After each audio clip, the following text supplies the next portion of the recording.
and the tradition of public speaking can be traced back to the ancient Greeks.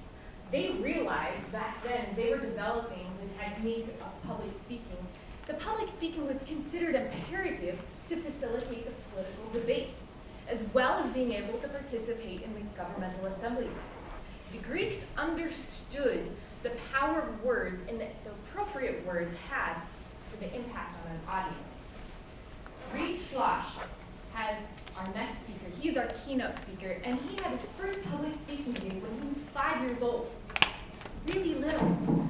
He had his first business when he was 11, and at the age of 15, he became obsessed with motivational speakers like Stephen Covey, Dale Carnegie, Zig Ziglar, and Yoda. In 2008, Rheid joined Toastmasters International. He is currently a distinguished Toastmaster, a past division governor, past area governor, and has held every office at the club level. In 2016, Rheid won District 26 International Speech Contest in Denver, advancing him to the semifinals of the World Championship of Public Speaking in Washington, D.C. There, he competed with 98 other contestants out of the 30,000 applicants from around the world. Rheid is a multi-award-winning motivational speaker. He is a leadership trainer and executive speech coach. He loves small business ownership, working with startups, and helping others achieve his dreams.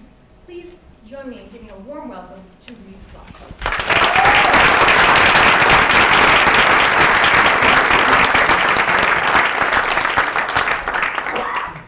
Wow, what an awesome experience to be here in front of all of you. You know, it's really true. I did have my first speaking engagement when I was 5. And let me reassure you that I was not this child prodigy or somebody that you might see on YouTube today. The family name was a stake. And so my mom she had me memorize my talk. I practiced and practiced for weeks, and I kind of got excited about it until Sunday morning when it was my turn to speak in Sunday school. My mouth went dry, my legs kind of felt like jelly, and I felt like I was going to throw up. I wouldn't get out of my seat.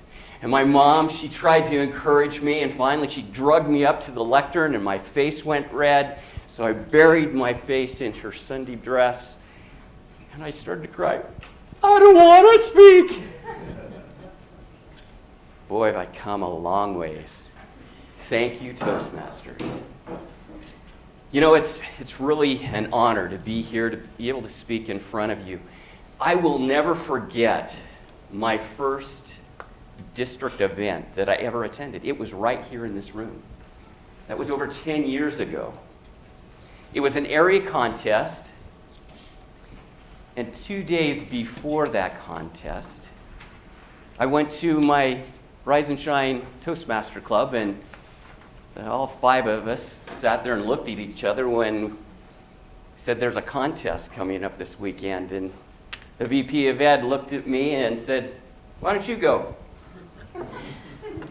So I went. Was kind of a little bit nerving. I had practiced a speech that I'd given in club and didn't think much about it, and came, and all of a sudden I saw a room full kind of like this, and I went, wow, there's a lot of Toastmasters in Colorado. Well, when it came my turn to speak, my mouth went dry. My legs started to feel like jelly. I started to feel like I was going to throw up. Mom wasn't there that day. So I stepped up and I gave my speech. And I won. It was the most amazing experience until I realized that I should have been disqualified. Who are our new Toastmasters? Anyone that's been just a Toastmaster less than a year? Yeah, back there in the back. Are you guys going to compete in the international contest? Yes, absolutely. Here's some advice. Read the rule book. Who knows what one of the requirements is for competing in the international speech contest? Pay your dues. Pay your dues, that's a good one. What else? 6 speeches or 2 paths. Well, at that day, I had actually given 3 speeches. And you know what? I didn't realize that until 2 days before the division contest when I started reading the rules. And poor Renee White got a phone call about 9:30 Thursday night before the Saturday competition. Renee, you're the runner-up. I can't speak. Rheid, I haven't been preparing.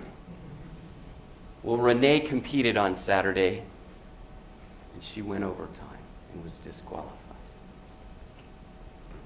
Fortunately for me, Renee and I have become good friends. But you know what? That should be a wake-up call to anyone here that gets second place. Because not only did that event happen, in 2014, I was a week away from competing at the district contest, and I ended up having to life flight my first wife, Sherry, to Duke University. And I couldn't compete. So make sure if you're going to compete and you get second place, don't stop practicing. Got it?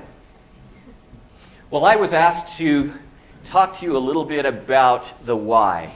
The trio keeps talking about what's your why. Why did I join Toastmasters? Well, I'm going to tell you about that. First, let me see who here is a club officer. Everyone that's a club officer for the first time, keep your hand up. A few of you. Have you ever had that experience where all of a sudden you ask yourself, how did I get myself here? I think everybody's been there, right? It seems to come with the territory of Toastmasters. Well, for me, I experienced that moment September 4th, 2017. I was standing in the middle of the street on Elizabeth, just west of CSU campus, with 7,000 other runners. We were going to run the first Fortitude 10K race. Was anybody else in this room there with me that day? A couple of you? You see my wonderful wife, Wendy. She asked me if I would consider running the Fortitude with her. And so I was there. But you got to know, I hate to run. Some of you are in that same boat. Who are runners here? Anybody run a mile? Feel like they've run a mile before? How about a 5K? Anybody run a 10K? Anybody run a half marathon? Wendy, you should be raising your hand. Anybody run a marathon? That is awesome. Wow. How about one of those ultra marathons? Anybody run one of those? Now that's just craziness, isn't it? Well, there I stood amongst this sea of people. And I learned that day that they put the fast runners in waves before the slow runners. You know, they're thoughtful because those fast runners, they get frustrated when they have to kind of weave and knock over the slow runners. So I'm way back in the back, and I'm starting to think, you know what? Is that really helpful? Because if I'm way back in the back and others are passing me, that means slow runners are passing me. Well, I'm sitting there feeling a little bit nervous when I hear the announcer. Runners, on your mark, get set. And off they were like a shot. They started running. I thought, wow, they're going fast. And the next wave of runners stepped up to the starting line. And all of a sudden the announcer said, on your mark, get set, race. They only had a single shot starter gun, sorry. But that word race did something to me. It made me all of a sudden realize, hey, I'm in the race. This is the first race I've ever run. And I hate to run. You know, I hate to run so much that I joined our junior high track team just so I could get the track outfit. You know that little, it had your name up here and also on your pants, so if you lost your pants someplace, you could match it with your top. In fact, the assistant coach was watching me one day while I was watching the girls run the 4x400. He came up and said, "So what do you run?" Not being silly or anything, I said, "After the girls." He must have heard that I was going to run after the girls and thought I was going to be in the relay. He says, "Oh, you're going to run the 4x400? Which leg?" Yeah, he didn't get it. I don't like to run. I'm an avid walker. My wife loves to run. But I walk. But I also walk pretty fast. In fact, I learned to walk with purpose. So much so that I found that I can actually probably walk faster than most of you can run. Well, there I'm at the starting line. And the closer I get to that starting line, the more anxious I get. And then I start thinking, you know, I have actually not ran a full 10K distance in training. This isn't going to be pretty. Then I started thinking, where am I going to break down? I knew exactly where I was going to break down. It happened every time I ran. You see, because I was an avid runner or walker, I thought because of the race, I would just go out and run a little bit each day. And when Wendy and I signed up 2 months before the race, you know, to get those early race fees, isn't that crazy that you have to pay to inflict pain upon yourself? I had only run a couple of blocks consecutively. So I would start out running a little bit each day, a little bit longer each day, and realizing each day how much I hated to race, how much I hated to run.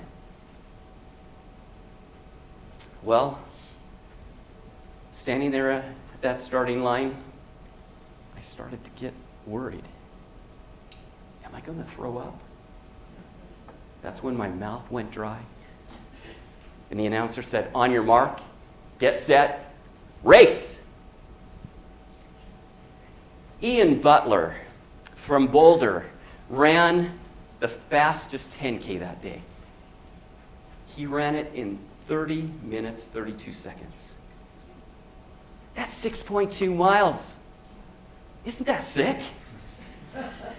My time? Yeah, a little bit slower. But I finished. Now you're probably thinking, well, did you run the race? No, not the complete race. You see, my mind and my body had a fight about 4 miles in. Right where every day I seemed to hit that block. And so I started walking for a few minutes, but then I picked it back up. And then about the 6-mile mark, I walked a few minutes more. But I'll never forget the moment I entered the stadium. My brain was so excited and all the people cheering. My brain said, "Sprint it, Rheid." My legs said, "Are you kidding me?" But I ran to the finish line. And I finished. And I didn't throw up, which was a great thing. You know, that day I learned a very important lesson. And that lesson is this: that you don't have to be completely ready to be in the race. You don't have to be perfect. Does that make sense? You just have to be in the race. You have to be willing to take your mark, to get set, and to go. You know, those words, they've been used since the 18th century for foot racing. That's crazy, isn't it? But what do those words mean to you? To me, they've taken on a huge new meaning. You see, take your mark is really about setting a mark, a place where you're going to start from. that means you're going to start. Get set. It's a warning. A warning that no matter what you've done up until that point doesn't matter anymore. That it's going to happen in just seconds, that you're going to be off. And go is that time when your actions have to speak louder than anything else. That you put all your effort into it. So why is that important? I can tell you that once you understand your why, that there will be things that will happen as long as you're willing to take your mark, get set, and go every day. You know, that experience of running, that fortitude, for me was an amazing experience. Because every day when I work with different executives and coaching and help train people in their speaking, all the time I get it. Rheid, I hate to speak. In fact, they use my same words. My mouth goes dry, my legs feel like jelly, and often I feel like I'm going to throw up. Anybody been there? Yeah. You know, a couple of months back, I was in India. And after one of my presentations, a young man, Siddhar, came up to me, and he said, Rheid, you're so lucky. You get to travel the world. You get to inspire people and motivate them. I wish I was so lucky. I'm sorry, I don't believe in luck. I don't believe things just happen by chance. I believe that there is purpose in our lives. And that if we are willing to take our mark and get set and go, that the universe is going to align around us to help us. How many believe that? My speaking career is a perfect example. In 2006, I had this opportunity of a lifetime, I thought. I wanted to hear Zig Ziglar speak, and he was coming to the Pepsi Center. So 25,000 people, and myself included, packed that arena. I was on the third row from the very top, and I was excited, and you could feel the energy in that auditorium. The closer it got to 9 o'clock, the more excited and giddy I got. Isn't that crazy? Then all of a sudden the announcer came on and said, ladies and gentlemen, I'm sorry, but Mr. Ziglar has had a personal emergency and will not be able to speak to us today. You could feel the air just be sucked clean out of that auditorium by the gasp of the people. Our next speaker will be, and then he went on. And I zoned out. I thought, man, I am so glad that I'm not that poor schmuck that's going to have to follow that announcement.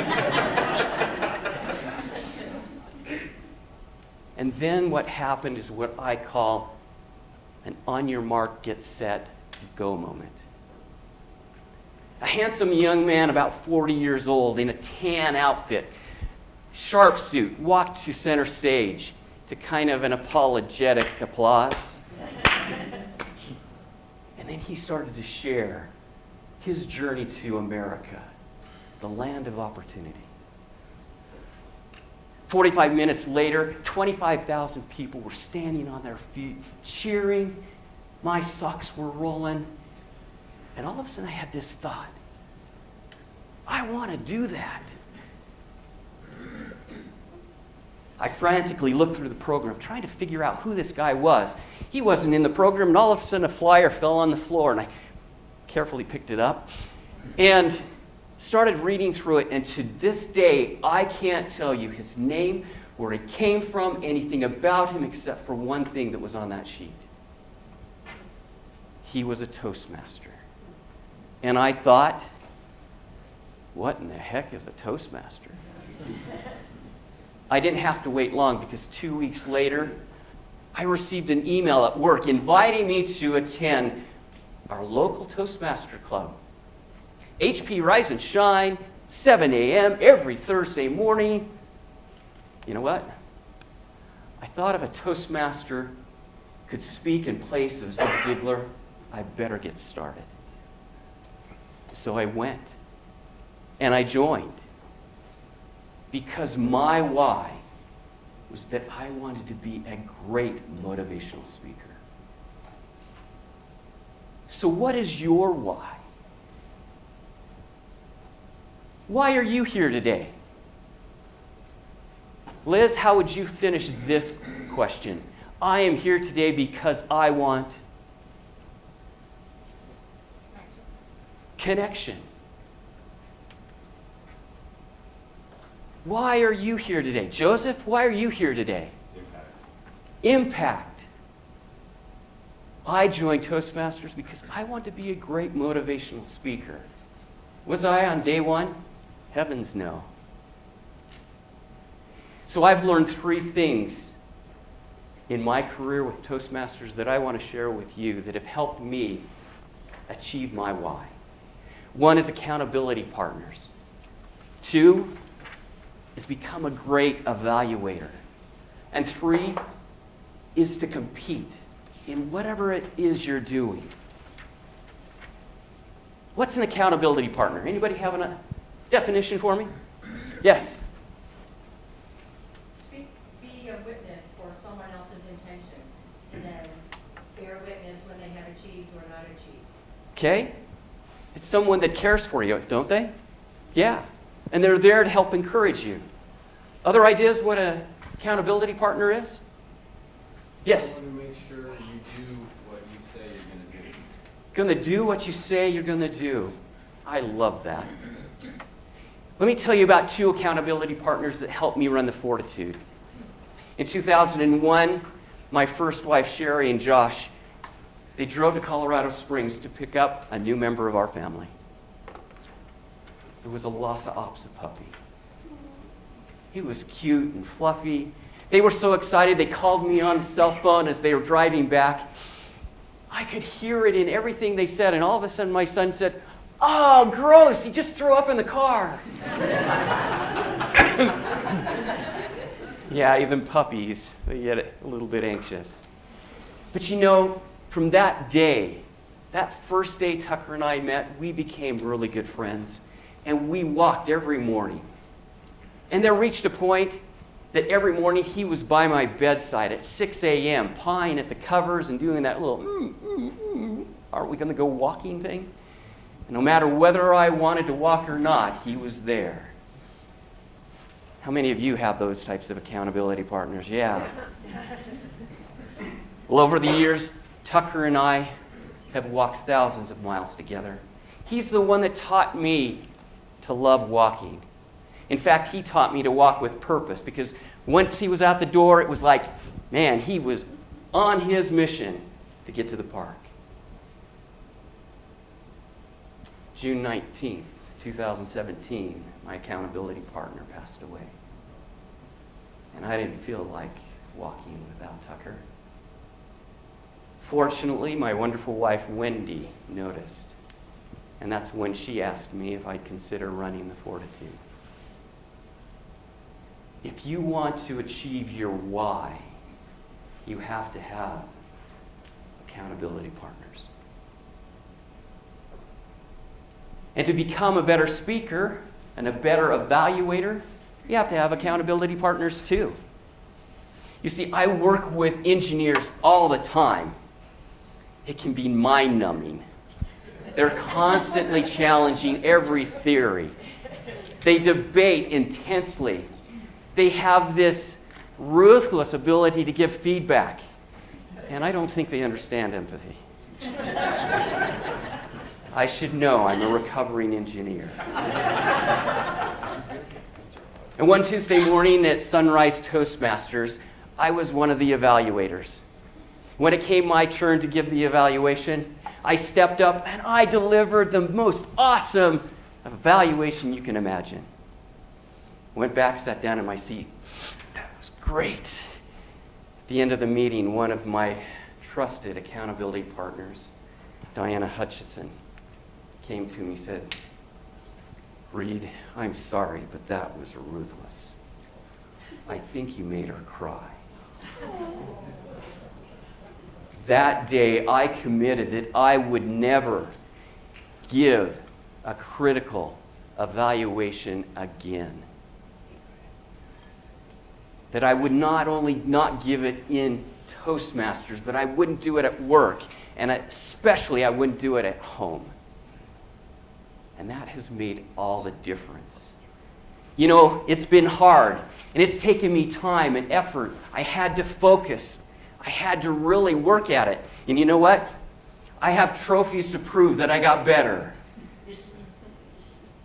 But if you want to become a successful speaker, you have to learn to become a great evaluator, not only of others, but of yourself as well.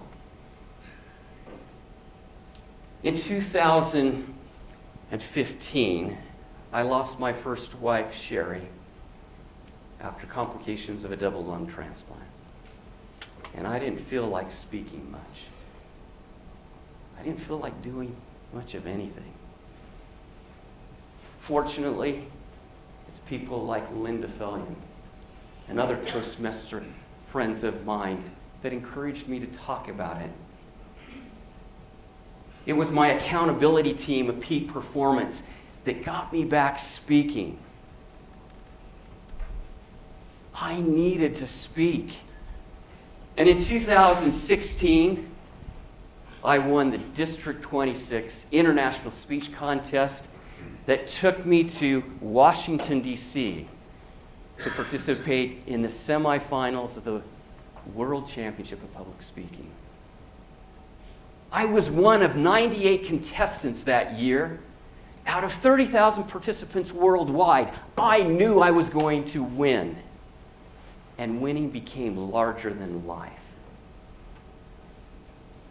August 18, 2016, 6:30 a.m. Mountain Time.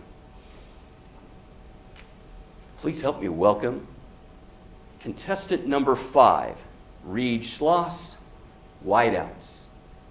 Whiteouts, Rheid Schloss. I took a step forward and I delivered an amazing speech. And then I had to wait. You had to wait. You had to wait. There were 9 speakers in our round. And then they finally got to the awards. In 3rd place, please don't beat me, please don't beat me, please don't beat me. It wasn't me. In 2nd place, please don't beat me, please don't beat me. Is it me? It wasn't me. And in 1st place, it wasn't me. I didn't even place. I felt devastated. I had worked tirelessly to get there. I had practiced and practiced and practiced. I had worked with 7 different coaches. I had traveled 3,000 miles delivering my speech to 34 different congregations or groups. I had rewritten my speeches 42 times. I had received evaluations back from hundreds of people, and nothing. I went home and moped around the house for a couple of weeks. But what I didn't realize is that all that practice, all of that experience, even though that I thought I had bombed the chance of a lifetime,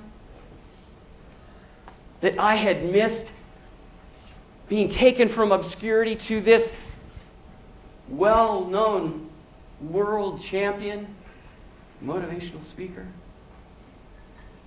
All of that practice was actually on your mark, get set, and go moments that started to put the universe in motion, that set up many, many lifetime experiences. Let me share with you a recent one. 6 months ago, one of our division VPs came to Fort Collins to visit his team. I had a chance to have a one-on-one with him. Sat down in the chair, we started to talk a little bit, and he looked at me and said, "So Rheid, why aren't we using all of your skills here within Hewlett-Packard Enterprise?" I looked at him and I said, "Because I've been hiding in the company." He kind of laughed, kind of that nervous laugh, and then he said, "Tell me more." I said, "Jeff, for the past 15 years, I have been working at HP primarily to provide insurance for my wife. And in 2015, I lost her after a double lung transplant." Then Jeff got quiet. He said, "Rheid, do you know my story?" I said, "No." He said, "I lost my wife 5 years ago to brain cancer, and I know exactly what it means to be hiding in the company. It's time to change that." We talked a little bit about my professional speaking and coaching, and I said, "Jeff, would you be open to some coaching today?" He said, "Sure." Jeff, this morning when you came in and met with the team, you walked up to the edge of the table and you said, "I didn't really prepare anything today. I just wanted to come talk." Jeff, what did that tell everyone in that room? He sat back for a second. That I wasn't prepared? Absolutely. But I'm sure you had objectives and you had things that you wanted to accomplish on this trip or you wouldn't have been here, right? Yeah. Unfortunately, the most important thing you told your audience that day was they weren't important enough for you to prepare. Great evaluation, huh? Well, I can tell you that Jeff got all excited. He said, "Rheid, can you help me?" And I said, "Sure." He said, "Will you get me a proposal?" I said, "Sure." That was Thursday night. Friday, Jeff gets on a plane and heads back to California. I don't think much about it. Saturday, I get an email from Jeff. "Hey, do you have that proposal yet?" Jeff's excited. "I'll get it to you." Sunday, I get a text from him. "Do you have that proposal yet?" "I'll get it to you Monday morning." So that weekend, I listed 6 things that I thought needed to happen. 4 of them were organizational things that I knew I could really help with in the organization. And 2 of them were things that I wanted to do. I sent that email off Monday morning. 5 minutes later, I get a reply. "I love it. Let's do all of it." Have you ever had one of those moments where you thought, what did I just get myself into? Toastmasters do it all the time, right? On your mark, get set, go. 3 weeks later, I hit it out of the park with my training. I get a phone call from Jeff. "How'd you get my cell phone number, Jeff?" "Hey, I heard that it's going great. I just want you to meet with somebody. Her name's Amanda, and she'll be there on Friday." So Friday, I meet with Amanda. Sitting at the corner of the table, she looks at me. She says, "Rheid, tell me your story." So I share with her my experience with Jeff and how I was hiding in the company.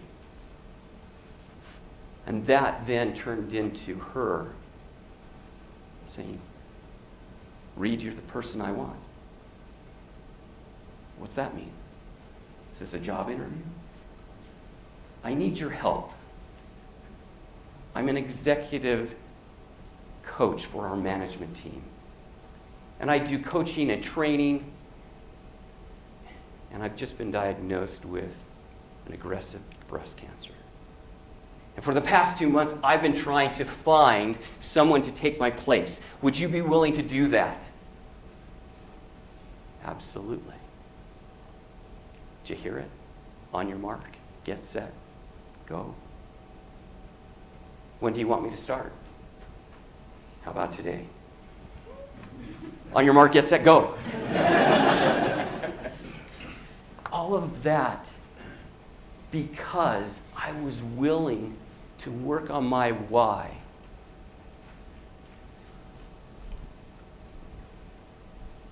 Before I conclude, I'd like to just open it up for a couple of questions because I'm often asked, how was it like competing?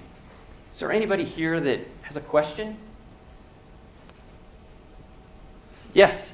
What was your process going from district to world? Because you have to have a different speech, right? From district, you can use the same speech at that time going to regionals. And then you'd have, if you won at that round, then you had to have another speech. So you had to prepare 2 speeches.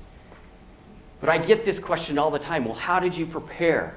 And it was like, I practiced and I videoed myself, I watched my video, then I changed my speech, then I'd practice some more, I'd video, I'd go through that. My schedule was that I'd wake up at 5:30 every morning. I would practice in my basement until 7:30, take a shower, eat breakfast, and be to work by 8. I would then, during lunchtime, come home. I'd work on my speeches there, go back to work. Then when I had a break, I'd walk around the perimeter of our campus, and I would recite my speeches.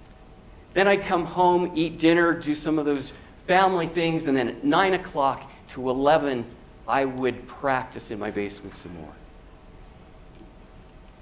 Coaches were essential. They helped me see what I needed. Great question. Any other questions? Yes? What do you look for in a good coach? That's something that is, you have to have someone that's been there. You know, someone that's been at the point where you're at or beyond that. I had 7 different coaches, and they came from different areas.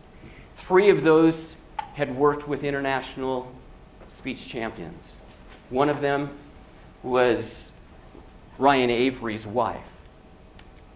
I also got an image consultant. You know, I didn't realize how much is said before you say anything. And I looked at my image through her lens, and I went, oh, geez, I'm out of date. And instantly that triggers something in your audience that your content's out of date. You got to think in terms of the whole package. You had to think in terms of staging. But that coach, you've got to build a trust with them. You got to test it a little bit. And if it's not the right coach, then find another one. One of my coaches was a speech coach. He helped me so that I wasn't swallowing my words. Those were important things to learn. Great questions. Last year, Wendy came to me again and said, hey, would you consider running the Fortitude again with me? And I said, sure. Because I had been doing some research and practicing some different techniques, one of breathing and one of pacing, trying to learn how to become a better runner. Well, I ran that race, the whole race, personal best. It was a wonderful experience. Did I love it? No. Do I love to run? Yeah. A couple of weeks after that race, she came to me. She said, Rheid, would you consider running a half marathon? 13 miles? Here, look at this plan. It's an 8-week plan for beginners to running a half marathon. You know, I looked at that and I thought, how can this work? Monday and Tuesday, you run short runs, somewhere between 3 and 5 miles. Wednesday, you run for speed. That's 3 to 4 miles. Thursday, you rest. What's up with that? Friday, you run longer runs, 6 to 8 miles. And Saturday, you run your longer runs, up to 14 miles. And Sunday, you rest. I had never thought that you could improve your running capabilities by resting, by following that plan. Will this work? So I tested it out. The first week, it was brutal. The second week got a little bit better. And during that sprint, that fast run on Wednesday, I get this cute little text from my wife. It says, remember that if your arms go numb, it's okay, they're still there.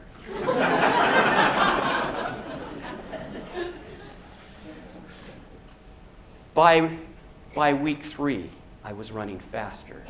By week 4, I was running further. And by week 5, it happened.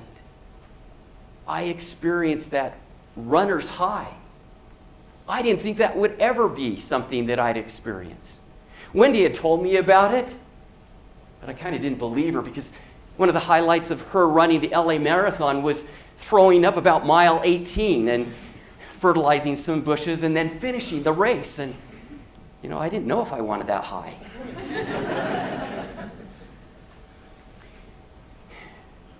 Well, I can tell you that there are great parallels between running and public speaking, because I've experienced that speaker's high as well, and it's amazing.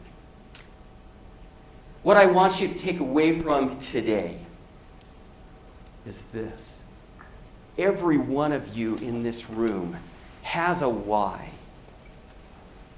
Every day you have the opportunity to work on that why, to take your mark, to get set and go and help the universe work around you. Toastmasters has a plan to help you with speaking and leadership. Toastmasters can help you find accountability partners. Toastmasters can help you become great evaluators. And Toastmasters can help you compete. Toastmasters can help you achieve your why. I'm a living example. Will you do something for me this week? When you're done brushing your teeth in the morning, look in the mirror. Now, I know some of you are going, I don't want to look in the mirror. But when you're done, look in the mirror and say, on your mark, get set, speak. You're going to laugh the first couple of times, but it's going to make you think about your why. Will you do that for me? Yes. Great. Toastmasters, are you ready? Yeah. You don't have to be ready. You have to be in the race. On your mark, get set, speak. Thank you.